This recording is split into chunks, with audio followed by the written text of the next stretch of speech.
గ్రామీణ ప్రాంతాల్లో అమలు చేసేటప్పుడు ఏంటంటే ఈ జలశక్తి అభియాన్ లేదంటే నీటి సంరక్షణ పనులకు సంబంధించి మేము చేసే కార్యక్రమం ఏంటంటే ప్రతి గ్రామానికి అవసరమైనటువంటి వాటర్ బడ్జెట్ని తయారు చేస్తాం. సో వాటర్ బడ్జెట్ ఏంటంటే ఆ గ్రామంలో ఎంత వర్షం కురుస్తుంది, సో ఆ గ్రామంలో కురిసిన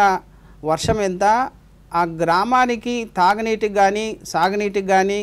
లేదంటే ఇతర పరిశ్రమలకు కానీ ఇతర అవసరాలకు కానీ నీటి అవసరం ఎంత ఉంది,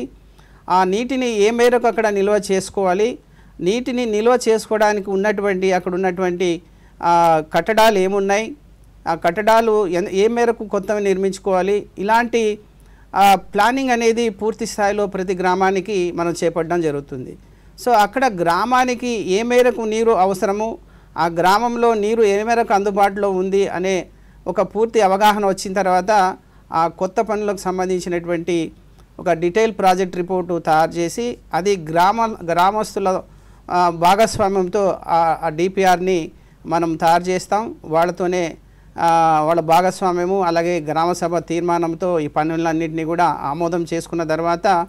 వీటిని ఒక ప్రణాళికాబద్ధంగా, అంటే అన్ని పనులని మనం ఒకటేసారి చేపట్టలేకపోవచ్చు,